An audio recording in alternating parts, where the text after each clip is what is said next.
Halo guys, kembali lagi ke video saya. Nah, kali ini saya akan membahas tentang materi, yaitu tentang kecerdasan buatan. Simak video selanjutnya. Kecerdasan buatan adalah studi tentang bagaimana membuat komputer melakukan tindakan yang lebih baik dibandingkan yang dilakukan manusia. Kecerdasan buatan atau artificial intelligence merupakan salah satu bagian dari ilmu komputer yang mempelajari bagaimana membuat mesin komputer dapat melakukan seperti dan sebaik yang dilakukan manusia, bahkan bisa lebih dibandingkan apa yang dilakukan manusia. John McCarthy menciptakan istilah kecerdasan buatan pada pertemuan pertama tentang problem ini pada tahun 1956. Dia juga menemukan bahasa pemrograman Lisp Alan Turing atau Alan Turing, mengusulkan tes Turing untuk menguji perilaku cerdas. Kecerdasan buatan atau artificial intelligence itu sendiri dimunculkan oleh seorang profesor dari Massachusetts Institute of Technology yang bernama John McCarthy pada tahun 1956 pada Dartmouth Conference yang dihadiri oleh para peneliti AI.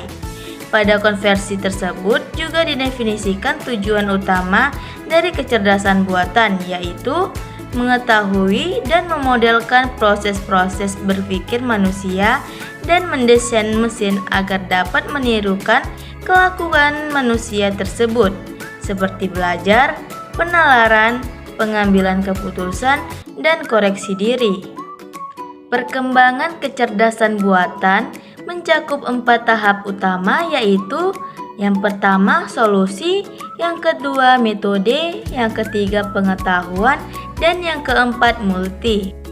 Definisi artificial intelligence bisa diterjemahkan dari berbagai macam sudut pandang, diantaranya yaitu yang pertama, sudut pandang kecerdasan.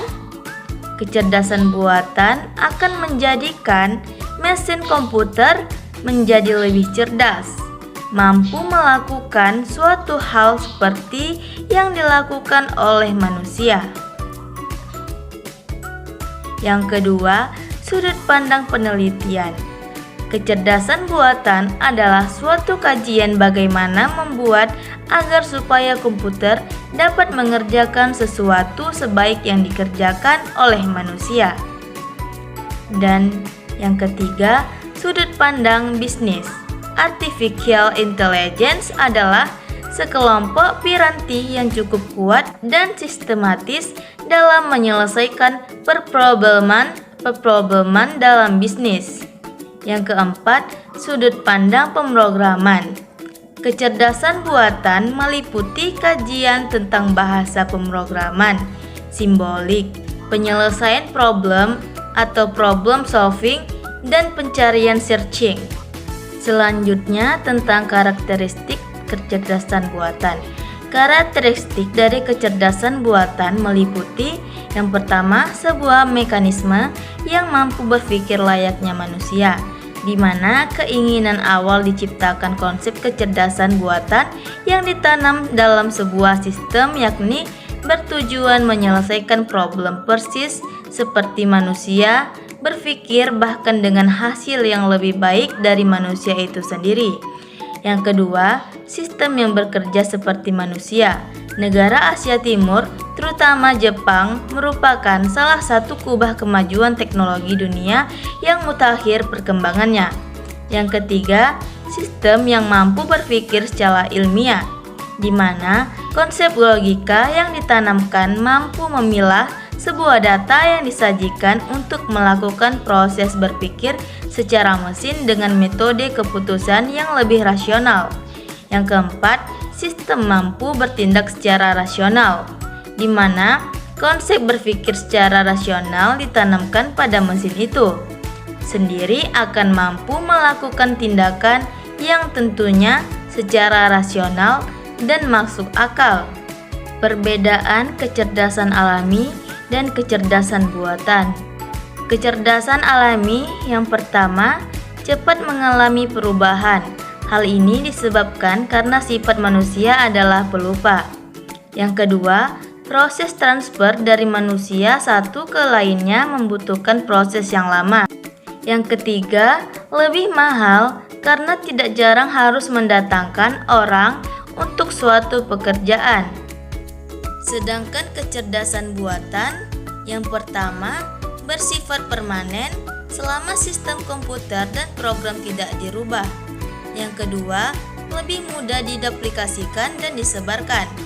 Yang ketiga, menyediakan layanan komputer akan lebih mudah dan murah dibandingkan mendatangkan seseorang untuk mengerjakan sejumlah pekerjaan dalam jangka waktu yang sangat lama. Hampir semua perpustakaan pasti menggunakan teknologi informasi dalam melakukan kegiatan yang ada di perpustakaan. Dari hal kecil, misalnya hanya untuk mengolah data perpustakaan yang menggunakan software pengolahan kata maupun spreadsheet seperti Microsoft Word dan Microsoft Excel saja sudah merupakan salah satu penerapan teknologi informasi.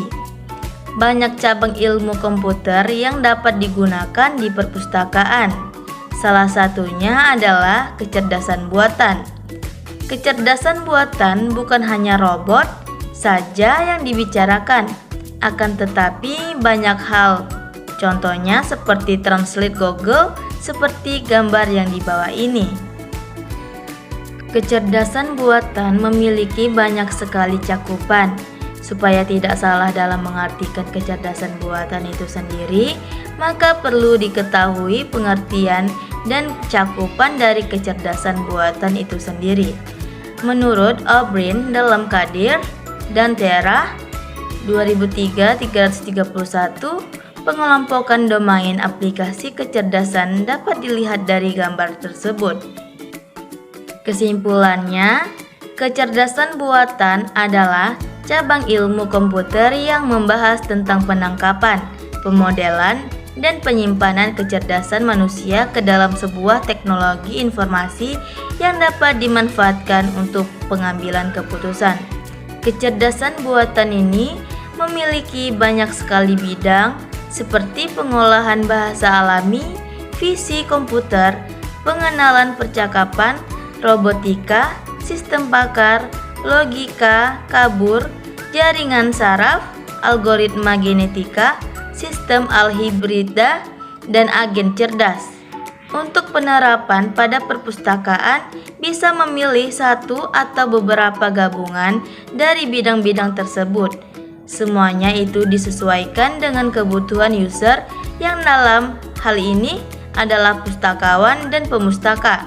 Sedangkan peran pustakawan dalam penerapan ini adalah mengetahui kebutuhan perpustakaannya dan mengomunikasikan dengan ahli teknologi informasi dalam mengembangkan kecerdasan buatan bagi perpustakawan.